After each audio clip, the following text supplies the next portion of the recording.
دیکھیے، یہ کیسے ممکن ہے کہ ہم یہ کہیں کہ ریاست کو اس کا ادراک نہیں ہے، کیا ریاست اس سے آگاہ ہے؟ یہ تو سوال ہی پیدا نہیں ہوتا۔ یہاں پر بھی ریاست موجود ہے، ریاستی ادارے موجود ہیں، اور اس وقت ایک لمبے عرصے سے وہ اس صورتحال سے نبردآزماں ہیں۔ یہاں ہمارا جو اپنے ڈیرہ اسماعیل خان ہے، یا ٹانک ہے، یا لکی مروت ہے، اور پھر یہ بنو، اور پھر آگے جا کر وزیرستان تک، وہاں تو روزمرہ کی بنیاد پر شہادتیں ہو رہی ہیں، اور عام شہری بھی، ریاستی اداروں کے اہلکار بھی سرزمین وطن کے لیے اپنی قربانیاں دے رہے ہیں۔ تو یہ سلسلہ تھما نہیں ہے کبھی۔ باجوڑ سانحہ ہوا، جس میں بیک وقت کوئی اس وقت تک میرے خیال میں جو اطلاعات ہیں ہمیں، وہ 80 تک ہمارے شہداء پہنچ گئے ہیں۔ تو اس تمام تر صورتحال میں ہم تو پہلے سے ہی کہتے رہے ہیں کہ ہمیں الیکشن چاہیے، اس لیے بھی کہ ہم نے 3.5 سال اگر پچھلی رجیم کے خلاف تحریک چلائی ہے، اگر ہم نے ملین مارچ کیے ہیں، آزادی مارچ کیا ہے، پی ڈی ایم بنایا ہے، پی ڈی ایم کے تحت جلسے کیے ہیں، یہ سب کچھ تو اسی نقطے کے اوپر تھا کہ ہم نے اس الیکشن کو نہیں مانا تھا، اور ہم دوبارہ الیکشن مانگ رہے تھے۔ اب جو صورتحال آ گئی ہے کہ جی تحریک کے نتیجے میں تو کوئی تبدیلی کی بجائے ہم نے عدم اعتماد کے ذریعے تبدیلی لانے کو ترجیح دی، جس کی وجہ سے ملک اتنا ڈوب چکا تھا کہ اس کو دوبارہ اٹھانے میں کوئی بڑی کارکردگی بھی ہم نہیں دکھا سکے، سوائے اس کے کہ ہم نے ملک کو دیوالیہ پن سے بھی بچایا، اور ہم نے ملک کو ٹکڑے ہونے سے بھی بچایا اس رجیم کو ہٹا کر۔ حافظ حمداللہ صاحب سے پہلے جی وہاں مستونگ میں میلاد النبی صلی اللہ علیہ وسلم کے جلوس پر حملہ ہوا، اور اس میں بھی کوئی 60-70 لوگ شہید ہو گئے تھے۔ تو یہ کوئی ایسا معاملہ نہیں ہے کہ جس کو ہم آج ہی ڈسکس کر سکتے ہیں، ہمارے تو اب یہ زندگی کا حصہ بن گیا ہے۔ میرے گاؤں میں پرسوں جو ہے ملٹری آپریشن ہوا ہے، سارا دن جو ہے وہ گولے چلتے رہے، فائرنگ کا تبادلہ ہوتا رہا ہے، اور میں اسی دن شام کو اپنے گاؤں میں پہنچا ہوں۔ اس وقت تو خیر صورتحال پھر ٹھیک تھی، لیکن بہرحال دن بھر تو سارا ایسا ہی گزرا ہے۔ جہاں ہمیں اپنے گاؤں سے نکلنے میں دشواری ہو رہی ہے، گاؤں میں داخل ہونے میں دشواری ہو رہی ہے، اور علاقے میں گھومنے پھرنے میں ہمیں دشواری ہو رہی ہے، تو یہ چیزیں تو میں پہلے سے کہتا رہا ہوں۔ موسم والی بات تو اس پر مستضاد تھی، اور اب زرداری صاحب نے ایک اور اضافہ کر لیا کہ خیبر پختونخوا میں بہت سے غلط ووٹ اندراج کیے گئے ہیں، بلکہ افغان شہریوں کے ووٹ اندراج کیے گئے ہیں۔ تو یہ تو مزید تحقیق طلب مسئلہ بن گیا ہے الیکشن کمیشن آف پاکستان کے لیے بھی، کہ اس کا تحقیق کی جائے، اور اگر ایسے کوئی بیرون ملک شہری یہاں ہمارے ووٹوں میں داخل ہو گئے ہیں تو ان کا تصفیہ ہونا چاہیے، کیونکہ وہاں ووٹ تو ڈالتے نہیں ہیں، پھر کون ان کا ووٹ کاسٹ کرتا ہے، کون پھر اس سے وہ بکسے بھرتا ہے، کیا نتیجے برآمد کرتا ہے، یہی وہ چیزیں ہیں جو دراصل پچھلے الیکشن میں بھی غالباً یہ دھاندلی کا ذریعہ بنے ہیں، دھاندلی کا سبب بنے ہیں، اور ہم ایک شفاف الیکشن کا مطالبہ کر رہے ہیں۔ تو ہمیں الیکشن ضرور چاہیے، لیکن الیکشن اور شفاف الیکشن کا ماحول بھی تو چاہیے۔ ہم نے اپنے طور پر ہمارے علم میں نہیں تھا، لیکن جب رات کو ہم نے جناب آصف علی زرداری صاحب کی گفتگو میں یہ بات سنی،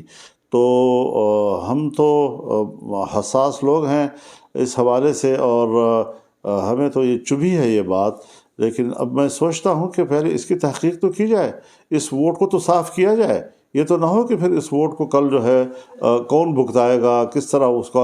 اس کی کاسٹنگ ہوگی، اور کس طریقے سے اس سے پھر بکسے بھرے جائیں گے۔ تو ہمارا ووٹ جو ہے اس کو صاف اور شفاف ہونا چاہیے۔ اس قسم کی چیزیں اگر بیچ میں آ گئی ہیں تو بالکل اسے کہ انہوں نے فرمایا ہے، تو میں ضرور یہ کہوں گا کہ اس کو صاف ہونا چاہیے، اور ایسے تمام ووٹ ختم ہو جانے چاہیے، لیکن اس کی تحقیق ہونی چاہیے، الیکشن کمیشن اس حوالے سے اطمینان حاصل کرے۔ بتایا ہے کہ اگر کچھ دن مؤخر ہوتا ہے اور ہمیں چند دن کی تاخیر کے ساتھ ایک شفاف الیکشن ملتا ہے تو یہ کوئی بڑا سودا نہیں ہے۔ ہم نے اتنا عرصہ انتظار کیا ہے تو چند دن اور انتظار کر سکتے ہیں۔ اگر آئین کے مطابق آپ کو مدت کے اندر الیکشن چاہیے تھے تو ہمارے ضمنی الیکشن تو ستمبر میں ہو جانے چاہیے تھے، یا خیبر پختونخوا کے الیکشن تو کم از کم ستمبر میں ہو جانے چاہیے تھے، لیکن ویسے بھی ہم نے اس لکیر کو تو کراس کر ہی لیا ہے۔ سو اگر کراس کر لیا ہے اور اس قسم کے اہم سوالات پیدا ہو رہے ہیں تو ہم نے صرف پولیٹیکل سکورنگ کے لیے تو باتیں نہیں کرنی نا جی، ہم نے تو ایک حقائق تک پہنچنا ہوتا ہے۔ اور یہ ساری چیزیں، موسم کا ہونا، ابھی میرے خیال میں مسلم لیگ کے لوگوں نے بھی، جو ہمارے شانگلہ اور پہاڑی برفانی علاقوں کی طرف رہتے ہیں، انہوں نے بھی کہا کہ ہمارے ہاں برف ہوگی، اور کافی علاقے جو ہیں وہ وہاں ووٹ ڈالنے کی پوزیشن میں نہیں ہوں گے۔ تو جتنے ایسے عوامل ہیں اس کو سنجیدگی سے لیا جائے اور ہماری باتوں کو محض سیاسی بیان قرار نہ دیا جائے، بلکہ ہم بالکل زمینی حقائق کی بنیاد پر بات کر رہے ہیں۔ ہوگی کسی کا کوئی جلدی یا تاخیر میں کوئی فائدہ، لیکن ہم بالکل فائدے نقصان کی بنیاد پر بات نہیں کر رہے ہیں۔ از راہ کرم ہم نے جو 12 سال باتیں کی اور لوگ اس کو ایک سیاسی بیان سمجھتے تھے، آج اس کو حقیقت تسلیم کر رہے ہیں، اور تمام پارٹیاں اس حقیقت کو تسلیم کر رہے ہیں۔ سب اس نتیجے پر پہنچ گئے ہیں جو بات ہم کہتے تھے۔ اگر ہم اس اپنے موقف میں استقامت نہ دکھاتے اور تسلسل نہ دکھاتے تو آج شاید اس پر بھی پردے پڑ جاتے اور قوم کو نظر ہی نہ آتا کہ ہم کس چیز کو قوم کے سامنے آشکارا کر رہے ہیں۔ تو جس طرح وہ حقیقتیں آج تسلیم کر لی گئی ہیں، ہماری یہ بات کہہ چکے ہیں کہ ماضی میں بھی ہماری عدالتیں اپنے ایک لاڈلے کو سہولتیں مہیا کرتی رہی ہے، اور بالآخر ہمیں اپنا مقدمہ شاہراہ دستور پر عوام کی عدالت میں بھی لے جانا پڑا۔ اور آج پھر پشاور ہائی کورٹ نے جس طریقے سے اپنے لاڈلے کو نوازا ہے، اور اسی فاضل جج صاحب کے استاد نے جس طرح ٹویٹ کیا ہے کہ صاحب یہ میرے شاگرد ہیں، آج میرے گھر آئے تھے، اور ان کے استاد کون ہیں؟ ان کے استاد پی ٹی آئی کے آدمی ہیں۔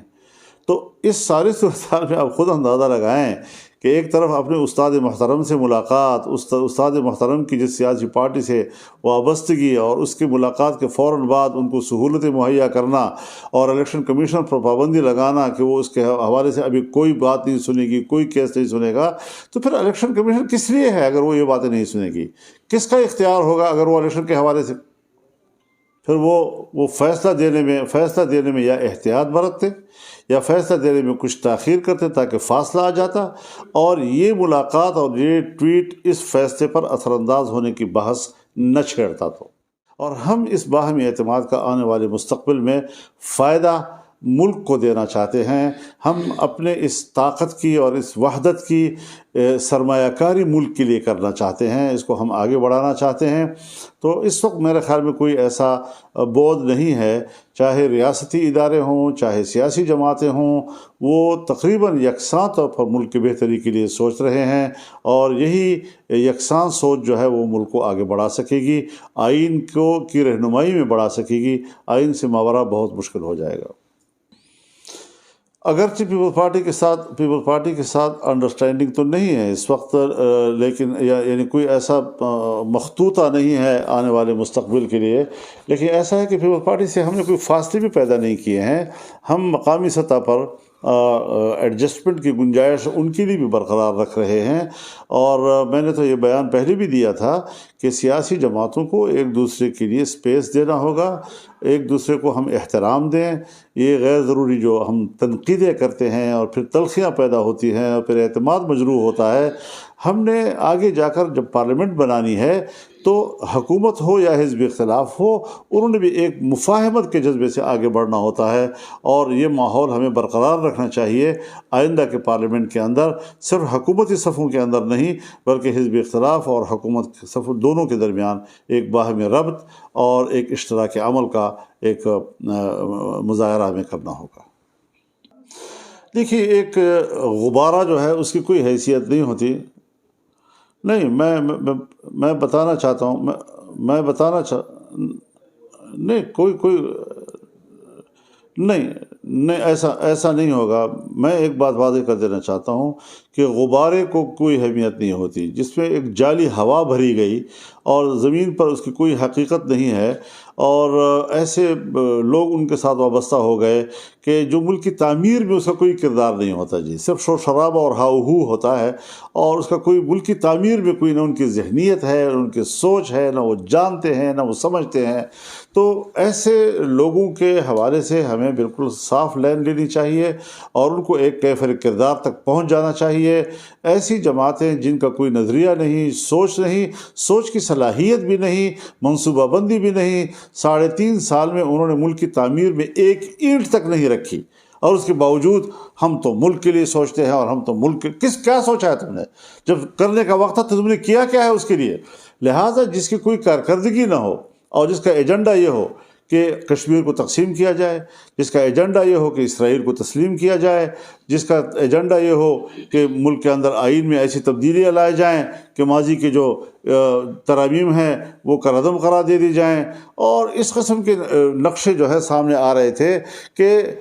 ہمارے مستقبل کو تاریک کیا جا رہا تھا۔ ایسے لوگوں کا صفایا ہو جانا چاہیے۔ جس کا ایجنڈا ملک سے باہر کا ہے وہ باہر چلے جائیں، اس کا ملک کے اندر کوئی سروکار نہیں ہے، ان کا کوئی کردار نہیں ہے ملک کے اندر۔ لہذا ہم اس حوالے سے بالکل واضح اور شفاف ہیں۔ ہمیں پاکستانیت چاہیے، پاکستان کے حب الوطنی چاہیے، پاکستان کی ترقی اور اس کا مستقبل اور روشن مستقبل ہمارا ملحوظ نظر ہونا چاہیے، اور اسی کے حوالے سے ہمیں سوچنا چاہیے جو لوگ اس راستے میں رکاوٹ ہیں، چاہے وہ سوشل میڈیا کے اندر یا بین الاقوامی میڈیا اس کو آسمان پر بھی چڑھائے، سو پہلے بھی چڑھا چکے تھے اور ہم اس سے متاثر نہیں ہوئے، سو اب بھی اگر کوئی چڑھاتا ہے ان کے اوپر تو اب بھی ان سے متاثر نہیں ہوں گے، اور ہم اس ایجنڈے کے خلاف اپنی جنگ جاری رکھیں گے۔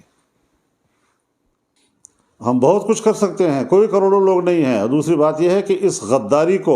جس کا الزام ایک پارٹی پر لگایا گیا، بدقسمتی ہماری یہ ہے کہ یہ جو ہم پر الزامات لگے یہ ہمارے خلاف لگے، اور ان کی جو ایجنڈا تھا اس کو سپورٹ کیا ہمارے ریاست کے لوگوں نے، ریاستی قوتوں نے، ریاستی اداروں کے مین شخصیات نے۔ فرق ہے دونوں میں جی،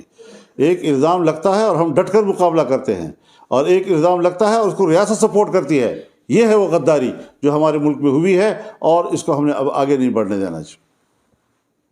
ملک پھر آگے نہیں بڑھے گا اگر ہم ان کو اس طرح زندہ رکھیں گے۔ اور میں آپ سے بھی کہنا چاہتا ہوں، اور آپ کی وساطت سے پورے ہمارے نیشنل میڈیا کو بھی کہنا چاہتا ہوں کہ آپ حضرات بھی تھوڑا ملک کا ساتھ دیں، اور صرف اپنے آپ کو بس ہمارے خلاف کوئی بات ہو تو آپ فریق بن جاتے ہیں، ان کے خلاف کوئی بات ہو تو صحافتی غیر جانبداری آپ کو فوراً پڑ جاتی ہے۔ تو یہاں پر بھی ہمیں ملک کے حق میں جانبدار بننا پڑے گا، چاہے ایک پارٹی جو ہے وہ سمجھتی ہو کہ ہمارے پاس لوگ ہیں، کوئی ورکر نہیں ہیں جی۔ اگر 1 لاکھ ان کے پاس سوشل میڈیا کے ورکر ہیں اور 1 کروڑ سے زیادہ ان کے فیک اکاؤنٹس ہیں اور اس سے بھی زیادہ، تو یہ پارٹی ہے؟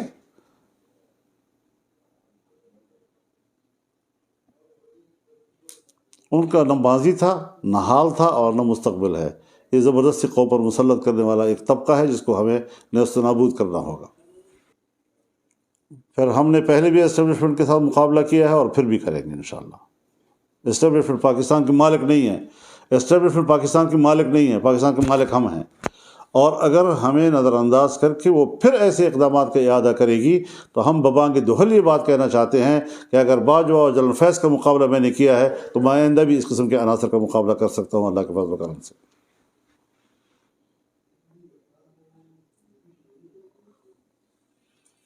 میں ہوں یا نہ ہوں، لیکن میں آپ کو بتانا چاہتا ہوں کہ میں رہا ہوں۔ اگر پیپلز پارٹی کا کینڈیڈیٹ نہ لاتی تو شاید ہم جیت بھی جاتے۔ میں پرائم منسٹر کا کینڈیڈیٹ رہا ہوں، اگر پیپلز پارٹی کا کینڈیڈیٹ نہ لاتی اس وقت تو شاید ہم جیت بھی جاتے۔ تو اس گھر کو آگ لگ گئی، گھر کے چراغ سے ہمیں کچھ شکوے شکایتیں ہیں، لیکن چونکہ مناصب کے لیے ہم نے کوئی ایسی جنگ نہیں لڑی کہ جس سے ہم سیاست میں تلخیاں لے آئیں، تو ہر پارٹی کو یہ حق حاصل ہے۔ ہاں، اس کا دار و مدار ہے آپ کے الیکٹرل کالج اور آپ کی سیاسی پارلیمانی قوت پر کہ کیا آپ کی قوت سامنے آتی ہے، لہٰذا اس کو ہم اگلے پارلیمانی قوت پر ہی چھوڑیں گے، پہلے سے ہم فیصلے نہیں کیا کرتے۔ یہ بات یہ ہے کہ وزیر اعظم تو ہر پارلیمانی ممبر بن سکتا ہے۔ اگر آپ پارلیمنٹ کے ممبر بنیں گے تو آپ بھی بن سکتی ہیں، میں بھی بن سکتا ہوں، بن سکتے سارے ہیں جی، لیکن یہ ہے کہ جس کے پاس اکثریت ہوگی وہی بنے گا۔ تو اگر العزیزیہ کیس سے ان کو بریت مل گئی ہے اور فیصلہ آ گیا ہے تو میں انہیں مبارکباد پیش کرتا ہوں۔